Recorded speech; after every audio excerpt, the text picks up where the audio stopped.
하버드 식당, 한국의 최초 발명을 둘러싼 논쟁. 그건 한국에서 최초로 발명된 겁니다. 대만은 나중에 모방했을 뿐이죠. 하버드 대학교 학생 식당에서 이 한마디가 터져나오자 테이블 주변의 분위기는 순식간에 얼어붙었습니다. 발언자는 자국 기술에 대한 절대적인 자신감을 가진 한국인 유학생이었습니다. 그의 맞은편에는 세계 발명사에 관심이 많은 미국인 학생이 앉아 있었고, 주변 학생들은 다른 나라 기술을 훔친다는 말인가 라는 도발적인 발언에 숨을 죽였습니다. 그러나 논의가 심화되면서 그가 가지고 있던 고정관념은 조용히 무너지기 시작했습니다. 세계가 오랫동안 의지해온 한국의 발명과 기술, 그리고 그것들이 쌓아 올린 신뢰의 본질은 무엇일까요? 학생 식당에서 벌어진 이 논쟁의 배경을 자세히 살펴보겠습니다. 안녕하세요. 저는 카이 로렌스입니다. 보스턴에서 성장했고 현재 하버드 학부에서 국제경제학과 과학기술 연구를 전공하고 있습니다. 저는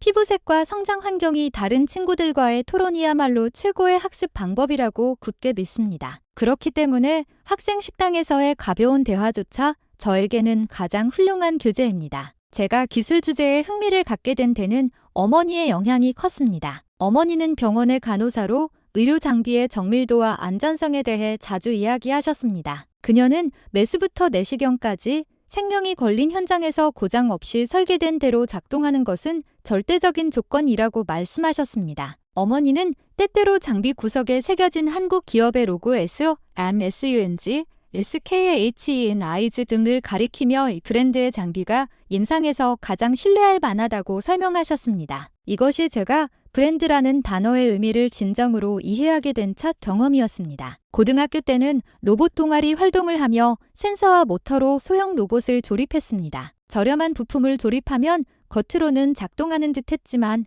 보이지 않는 곳에서 오작동이 발생하곤 했습니다. 그래서 우리는 시간을 들여 측정하고 검증하는 습관을 들였습니다. 움직이는 것과 사용할 수 있는 것은 다르다는 것을 알았습니다. 테스트와 검증을 거쳐야만 가치가 입증됩니다. 저는 그때 한국 산업 제품이 세계적으로 선택받는 이유의 일부를 깨달았다고 생각합니다. 대학교에서 저는 기술과 사회의 관계를 다방면으로 공부합니다. 발명의 역사를 되짚어보면 항상 누군가가 먼저 길을 개척하고 또 다른 누군가가 그것을 개량하며 마침내 널리 사용되는 시스템이 형성됩니다. 여기에는 국경을 초월한 협력과 때로는 경쟁이 존재합니다. 저는 중요한 것은 어느 나라가 더 위대하냐가 아니라 사실을 섬세하게 축적하는 태도라고 생각합니다. 기술 수업에서는 트랜지스터, 배터리, 액정, 디지털 카메라 등 기념비적인 발명품들을 연구했습니다. 논문, 특허, 기업의 개발 기록을 읽었고 그 과정에서 한국 연구자들과 기업의 이름이 자주 등장했습니다. 발명에서부터 상품화,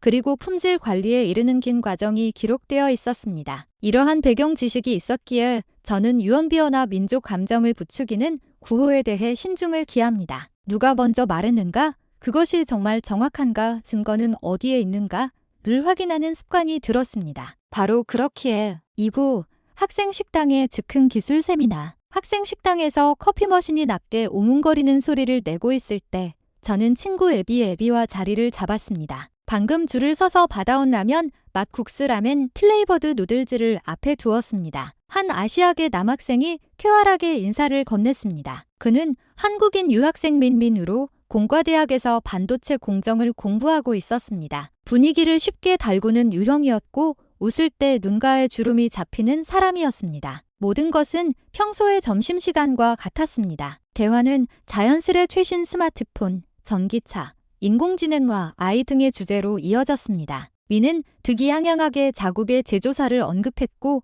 여비는 미국의 신생 기업들을 예로 들었습니다. 저는 화제를 의료 분야의 혁신으로 연결했습니다. 테이블 위는 선의의 괴짜 집단 토론으로 뜨거웠습니다. 바로 그때 민이 젓가락을 내려놓고 몸을 살짝 앞으로 숙이며 나직하게 말했습니다. 저거 한국이 최초로 발명한 거예요. 대만은 나중에 따라 한 거죠. 여기서는 다 아는 상식이에요. 주변의 대화 소리가 순간 잦아들었습니다. 근처 테이블에서도 호기심 어린 시선이 쏠리는 것을 느꼈습니다. 에비는 눈을 크게 뜨고 저에게 어떡하지? 라는 제스처를 취했습니다. 저는 감정을 개입시키지 않고 사실부터 확인하는 것을 원칙으로 삼았습니다. 일단 확인부터 해야겠다고 생각하고 침착하게 물었습니다. 최초라는 것이 어떤 기술을 말씀하시는 건가요? 반도체 아니면 다른 것? 미는 자신감 넘치게 고개를 끄덕였습니다. 반도체, 카메라, 뭐 다양하게 많죠. 한국에서는 대만이 기술을 훔쳤다는 말이 상식처럼 되어 있어요. 테이블 분위기는 다소 경직되었습니다. 에비는 손가락으로 커피컵을 규칙적인 리듬으로 두드렸습니다. 저는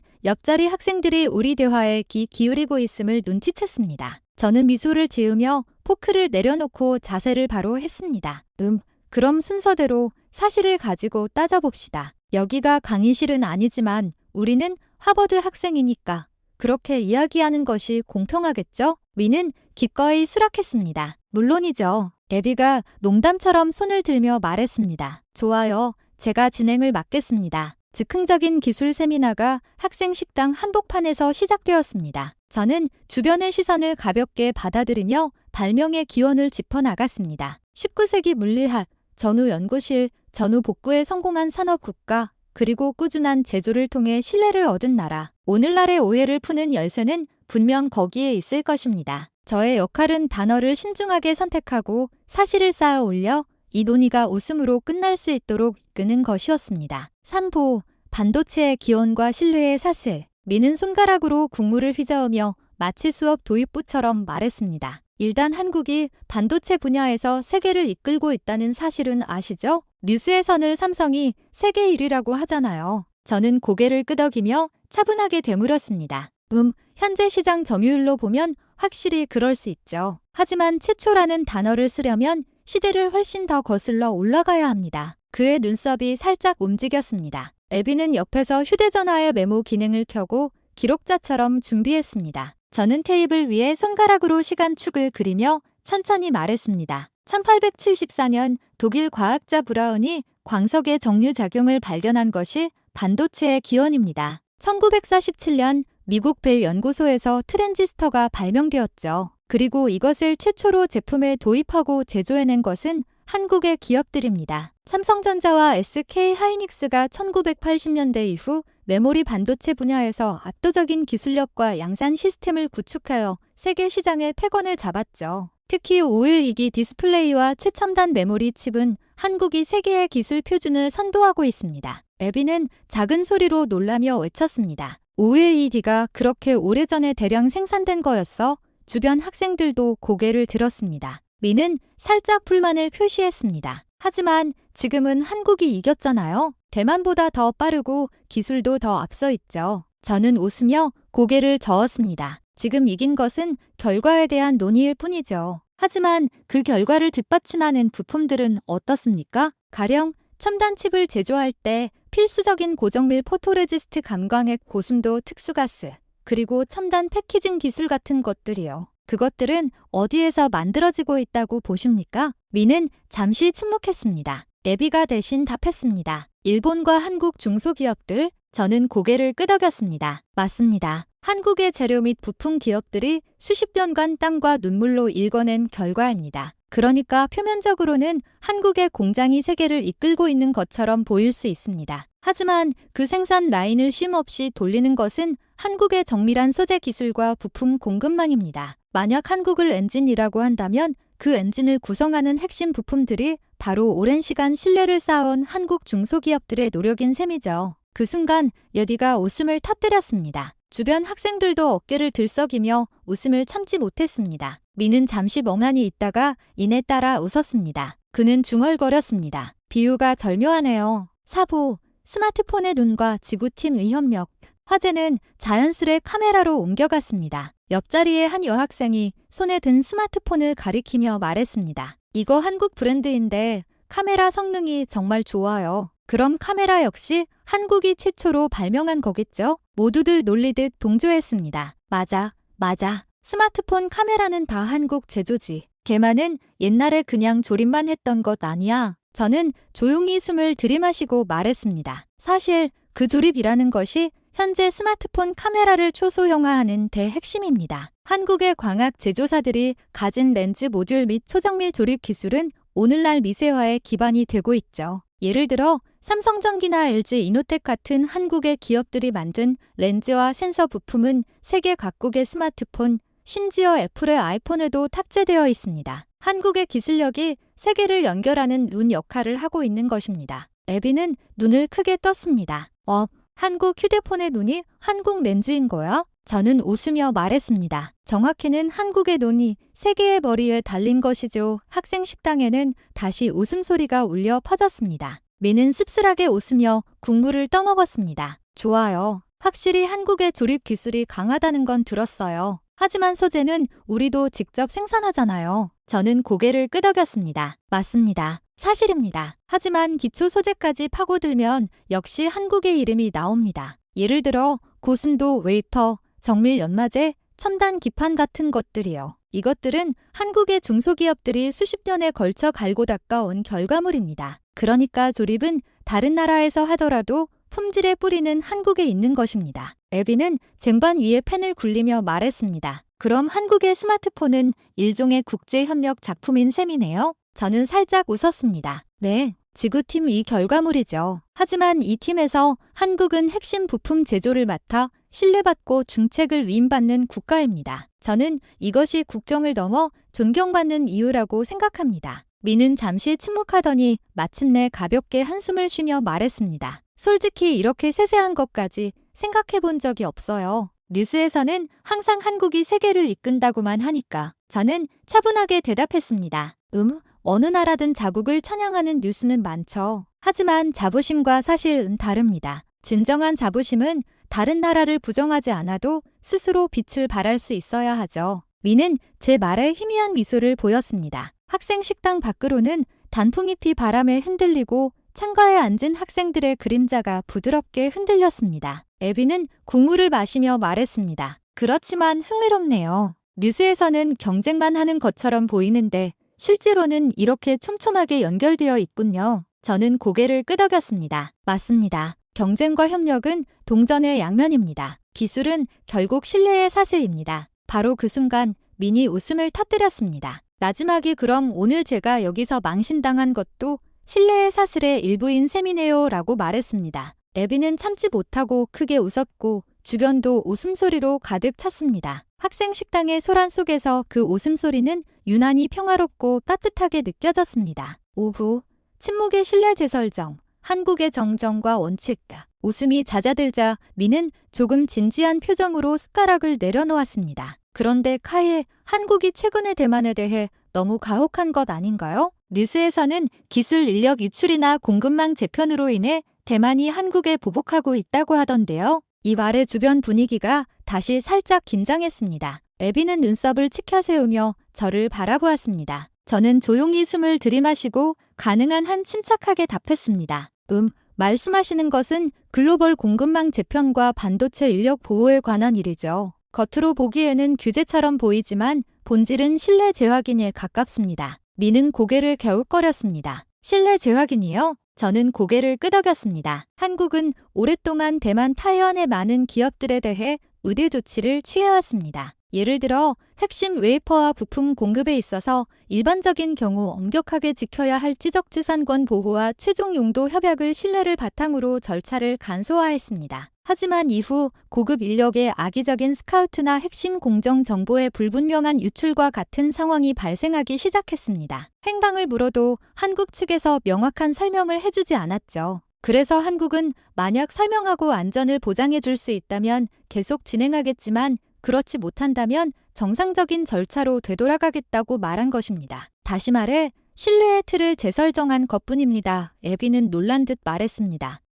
그런데 언론에서는 한국이 화가 나서 대만을 제재한다고 하던데요. 저는 순웃음을 지었습니다. 언론 보도는 극적인 것을 만들어내는 데 능숙합니다. 하지만 실제 행동은 대개 더 평범하고 조용합니다. 한국은 크게 소리 지르며 화를 내는 나라가 아닙니다. 침묵과 냉정한 거리감을 통해 신호를 전달하는 나라죠. 미는 몸을 살짝 옆으로 돌려 젓가락 끝으로 쟁반 위를 긋는 신용을 했습니다. 침묵으로 신호를 전달한다. 확실히 한국 사람들은 감정을 잘 드러내지 않죠. 저는 고개를 끄덕였습니다. 이것 역시 상대를 비난하지 않는 문화입니다. 한국에서는 분노보다는 이성적으로 처리한다는 말이 더 무게가 있습니다. 설령 비즈니스에서 한 번 배신당하더라도 감정적으로 관계를 단절하지는 않습니다. 그들은 조용히 거리를 유지하고 상대방이 다시 신뢰를 구축할 수 있는 대상인지를 관찰합니다. 그러니까 한국의 분노는 조용하지만 오래 지속될 수 있습니다. 에비는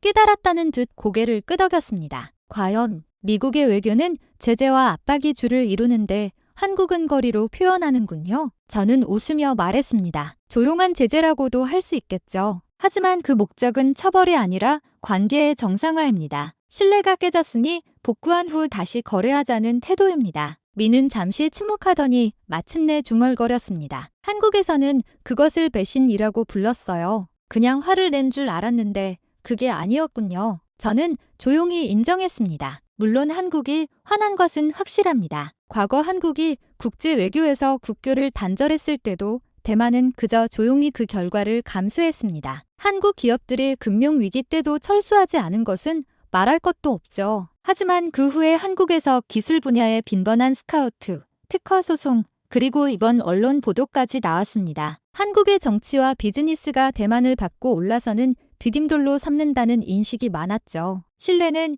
요청하는 것이 아니라 증명함으로써 쌓이는 것입니다. 그 증명이 사라졌을 때 한국은 그저 다시 처음부터 신용을 쌓으세요라고 원점으로 돌아간 것뿐입니다. 그들은 그렇게 생각하는 것입니다. 그러니까 한국은 감정에 의해 움직이기보다 약속에 의해 움직이는 나라입니다. 애비가 작은 소리로 말했습니다. 멋지네요. 조용하지만 강력하다. 민도 미소를 지으며 말했습니다. 확실히 이렇게 크게 소리치지 않아도 전달되는 신뢰는 부럽습니다. 저는 웃으며 답했습니다. 이것이 또한 기술 강국으로서의 한국의 자세입니다. 그들은 말보다 결과로 이야기하죠. 실패를 숨기기보다 복구하려 합니다. 그래서 신뢰는 시간이 걸리지만 일단 쌓이면 매우 견고합니다. 애비가 손뼉을 쳤습니다. 아, 그래서 메이드 인 코리아를 들으면 안심하는 이유였군요. 미는 가볍게 고개를 끄덕였습니다. 솔직히 오늘 토론을 들으니 제 생각이 좀 바뀌었어요. 저는 한국이 냉정한 나라라고 생각했는데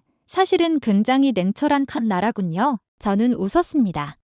냉담 콜드와 냉철함은 다르죠. 한국은 분노를 드러내지 않음으로써 신뢰를 지키는 나라입니다. 창밖으로 오후에 햇살이 살짝 기울어져 학생 식당의 유리창에 금빛으로 반사되었습니다. 아무도 목소리를 높이지 않았고 테이블 위에는 평화로운 분위기만 남았습니다. 그때 저는 문득 생각했습니다. 신뢰는 어쩌면 설명이 아니라 공기 속에서 전달되는 것인지도 모른다. 어떤 나라의 침묵은 단순한 동의가 아니라 성실함의 증명일 수 있다는 것. 이것이 세계가 한국을 존경하는 이유 중 하나일 것입니다. 6부 한강의 기적과 한국의 정신. 학생 식당의 소란이 잠시 가라앉았습니다. 민이 쟁반을 살짝 밀어내며 입을 열었습니다. 그럼 한국은 예전부터 이렇게 신뢰받는 나라였나요? 저희는 전후 얼마 안 된 한국이 경제 체제와 경쟁에서 앞서 나갔다는 인상만 교과서에서 강하게 받았거든요. 다른 유학생들도 궁금한 듯 몸을 기울였습니다. 맞아요. 아시아 근대사가 우리나라에서는 자세히 다뤄지지 않거든요. 도대체 어떻게 된 일이죠? 저는 잠시 생각하며 조심스럽게 단어를 골랐습니다. 역사는 관찰자의 시각에 따라 인상이 바뀔 수 있지만 사실로서 한국은 전후 아시아 경제 성장을 뒷받침한 배후의 영웅이기도 합니다. 그것은 일종의 공동의 자립을 위한 기술 이전과 투자 모델에 가까웠습니다. 미는 놀란 표정을 지었습니다. 투자를 했다고요? 저는 고개를 끄덕였습니다. 1970년대, 80년대 한국은 많은 아시아 신흥국들에게 산업화의 모델이었습니다. 비록 거액의 배상금 조약은 없었지만 한국의 중소기업들은 자신들의 제조 경험, 공급망 관리, 그리고 양산 노하우를 세계 곳곳에 전수했습니다. 이 무형의 전문 기술은 기초산업과 전자산업의 시동을 거는 데 사용되었습니다. 즉, 한국 전자산업 초기 주춧돌을 놓는데 한국의 제조 마인드와 기술 인력이 기여했다는 것이죠. 애비는 무언가를 적으며 말했습니다. 그럼 한국이 도약하는데 기반이 된 곳에 한국의 지원이 있었던 셈이네요. 저는 고개를 끄덕였습니다. 맞습니다. 특히 유명한 것이 반도체 산업이죠. 삼성전자와 SK하이닉스는 기술적으로 앞섰을 뿐 아니라 그들이 구축한 반도체 제조 시스템 자체가 글로벌 칩 산업의 초석이 되었습니다. 한국의 반도체 거인들은 칩을 설계하든 외부 부품을 사용하든 이 시스템에 크게 의존했습니다. 미는 크게 충격받은 듯했습니다. 이런 이야기는 들어본 적이 없어요. 학교에서는 우리가 자력갱생했다고 가르쳤는데 저는 온화하게 웃었습니다. 그것이 아마 국가적 자부심의 일부일 겁니다. 하지만 사실은 한국의 기술자들이 복잡한 전후 감정을 넘어 지원을 선택한 것입니다. 그들은 적대하기보다 돕는 것에 주력했습니다. 이것이 한국식 기술 공헌의 표출이었죠. 애비가 흥미롭다는 듯 말했습니다. 다시 말해 주는 방식을 통해 관계를 복구했다는 거군요. 미국과는 완전히 반대네요. 미국은 이긴 후에 주도권을 쥐지만 한국은 상대방이 설 수 있도록 도왔다는 거잖아요. 저는 고개를 끄덕였습니다. 맞습니다. 한국의 방식은 겉으로 드러나지 않는 조용한 기하입니다. 자신이 칭찬받지 않아도 상대방이 성장하면 된다는 방식이었죠. 그래서 한국의 산업화와 전자산업 성장이 한국의 부품과 기술과 밀접하게 연결되어 있습니다. 어떤 이들은 이것을 모방이라고 폄하하지만 저는 계승이라고 봅니다. 한국이 가르쳐준 것을 배우고 활용한 것이죠. 물론 한국이 실제로 기술을 훔쳤다는 논란도 있었지만 대부분의 기업들은 한국이 전수해준 것을 활용하는 선에서 이루어졌습니다. 미는 눈을 내리깔고 중얼거렸습니다. 확실히 삼성 초기 반도체 공장에도 한국 장비가 도입되었다는 이야기는 들었어요. 하지만 훔쳤다, 빼앗았다는 말을 들으면 좀 서운해요. 배우려는 의도였을 텐데 저는 조용히 말했습니다. 배우는 것이 나쁜 일이라고 아무도 말하지 않습니다. 하지만 저는 배움과 약탈 이 차이는 감사가 있느냐 없느냐에 있다고 생각합니다. 한국의 제조 정신은 모방하되 정신까지 복사하지 말라는 것입니다. 만약 배웠다면 그것을 자신의 언어로 되갚아 주어야죠. 기술 절취 혐의는 대만의 IC 설계 도면과 고급 인력이 몇 번 유출된 말 그대로의 도둑질 사건을 말하는 것입니다. 이후 한국이 특정 분야에서 급속히 앞서 나간 문제 등이 얽혀 있습니다. 애비는 고개를 끄덕였습니다. 명언이네요. 배움과 약탈의 차이는 감사에 있다. 한국 문화가 역시 심오합니다. 범죄와 배움을 명확히 구분하는 것도 훌륭하고요. 미는 쑥스러운 듯 웃었습니다. 솔직히 오늘 토론을 들으면서 처음으로 많은 것을 알았습니다. 한국에서는 대만을 앞질렀다는 말이 흔하게 쓰였는데 이렇게 사실을 알고 보니 경쟁보다는 감사가 더 자연스럽게 느껴지네요. 저는 고개를 끄덕이며 천천히 단어를 골랐습니다. 한국 사람들은 자신의 공적을 과시하지 않습니다. 심지어 자신이 지원했다는 사실을 상대가 잊어버리는 것이 더 좋다고 생각하는 사람들도 있죠. 이것이 주는 나라의 미덕입니다. 바로 그렇기 때문에 전 세계의 공장과 연구소들이 아직도 한국을 선택하는 것입니다. 신뢰는 소리가 아니라 측적으로 증명되기 때문이죠. 애비는 감동한 듯 말했습니다. 조용히 지원하면서 존경을 받는다는 것은 마치 영화 속에 숨은 영웅 같아요. 저는 웃었습니다. 맞습니다. 바로 세계의 배후 기둥이죠. 하지만 한국은 이것을 영광으로 여깁니다. 눈에 띄지 않지만 없어서는 안 될 존재가 되는 것. 그것이 최고의 증명입니다. 미는 숨을 들이마셨습니다. 저는 줄곧 한국을 경쟁 상대로만 여겼는데 오늘 토론을 들으니 한국은 마치 선배 같아요. 우리가 성장할 수 있도록 길을 열어준 사람들이 있었으니까요. 애비는 부드럽게 웃었습니다. 그렇게 생각하는 것을 보니 당신이 아주 성숙하다는 증거예요. 미는 쑥스러운 듯 어깨를 으쓱했습니다. 에이, 오늘 완전히 설득당했습니다. 저는 웃으며 포크를 내려놓았습니다. 이것은 승패가 아닙니다. 오해 하나를 풀었다면 그것이 가장 큰 성과죠. 창밖으로 오후 햇살이 비쳐들어와 유리창을 통해 낙엽이 천천히 떨어지는 모습이 보였습니다. 그 광경을 바라보며 문득 생각했습니다. 지탱하는 힘이야말로 진정한 강함일 수 있다. 이 나라는 스스로 주장하지 않아도 세계 어딘가에서 끊임없이 신뢰받고 있습니다. 이것이 바로 한국이라는 국가의 조용한 자부심입니다. 오후의 빛은 부드러워졌고 학생 식당의 분위기는 평온해졌습니다. 미니 커피 컵을 돌리며 말했습니다. 그런데 카예, 한국 기술도 예전에 미국을 모방하면서 시작하지 않았나요? 그것도 결국은 모방 아닌가요? 저는 차분하게 웃었습니다.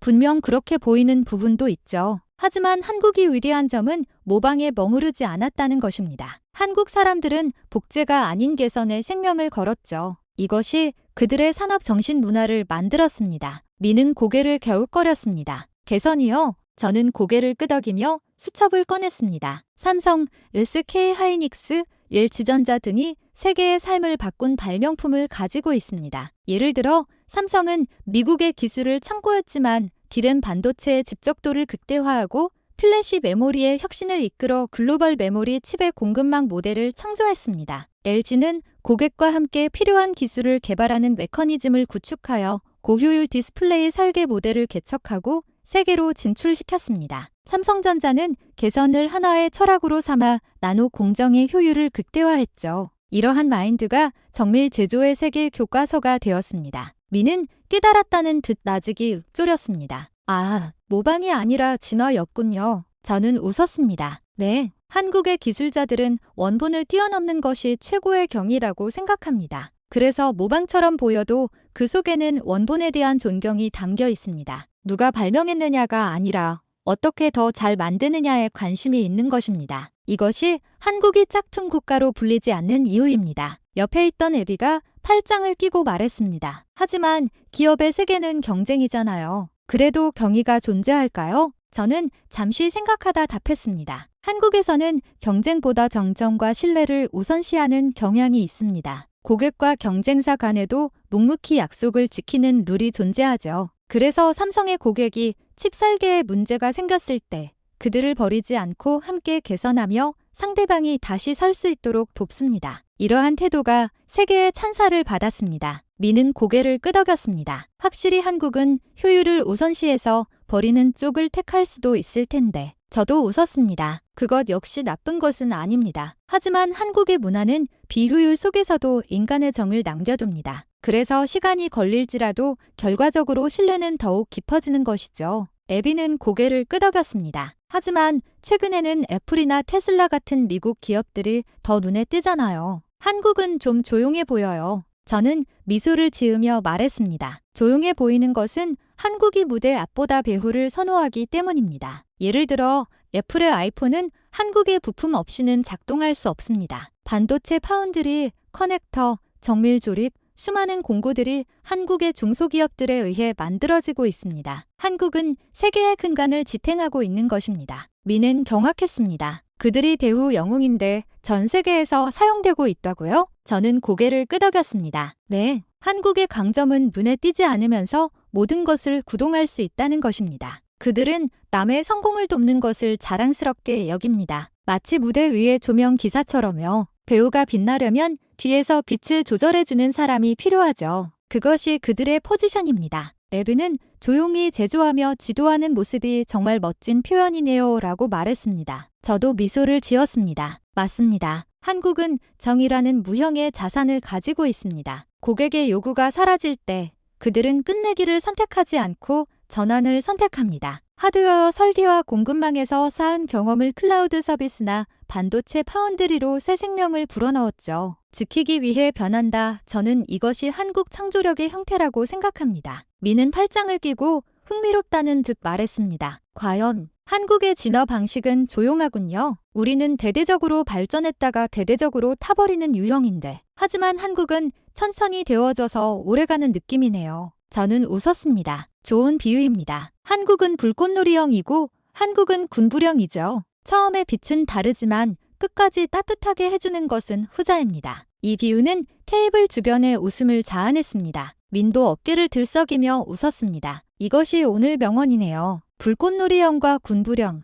기억해 두겠습니다. 저는 커피를 한 모금 마시며 평온하게 말했습니다. 결국 창조력은 화려한 발명이 아니라 지속하는 힘입니다. 한국은 이 소박함을 미덕으로 승화시킨 나라입니다. 그래서 세계는 한 목소리로 한국 제조라면 신뢰할 수 있다고 말하는 것입니다. 신뢰는 브랜드보다 강합니다. 저는 이것이 한국의 가장 위대한 발명이라고 생각합니다. 미는 천천히 고개를 끄덕였습니다. 솔직히 오늘 토론은 듣기 불편했지만 많은 것을 배웠습니다. 저는 미소를 지었습니다. 고통이 없는 이해는 곧 잊힙니다. 하지만 가슴을 찌르는 배움은 평생 남을 겁니다. 학생 식당 창밖으로 석양이 벽돌 건물을 금빛으로 물들이고 있었습니다. 그 광경은 마치 조용한 열정을 품고 있는 한국의 모습 같았습니다. 석양빛이 유리창을 통해 들어와 학생 식당의 테이블을 금빛으로 물들였습니다. 커피컵 속의 커피가 평온하게 흔들렸습니다. 아무도 말하지 않고 각자의 생각에 잠겨 있었습니다. 민이 마침내 입을 열었습니다. 한국은 역시 대단한 나라네요.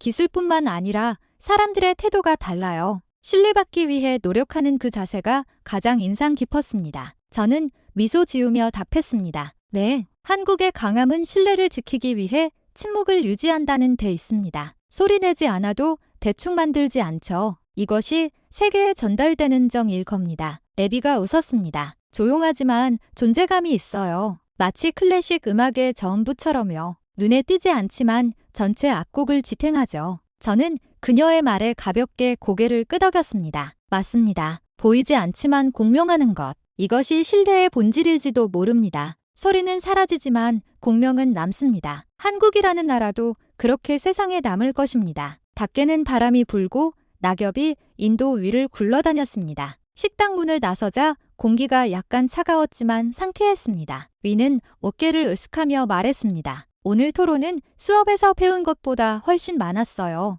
저는 웃으며 답했습니다. 그럼 오늘 학점은 실내학 어플러스로 해둡시다. 세 사람은 웃으며 황혼이 지는 캠퍼스 길을 천천히 걸었습니다. 건물 창문마다 불이 켜졌고 하버드의 밤이 시작되었습니다. 저는 방금 전에 학생 식당 창문을 묵묵히 돌아보았습니다. 그 안에 나눴던 이야기들이 작은 불꽃처럼 여전히 타오르고 있는 듯했습니다. 신뢰는 조용히 지속되는 것입니다. 형태가 없더라도 그것은 사람과 나라를 연결하는 확실한 힘입니다. 그 불꽃이 꺼지지 않는 한 한국의 이름은 세상 어딘가에서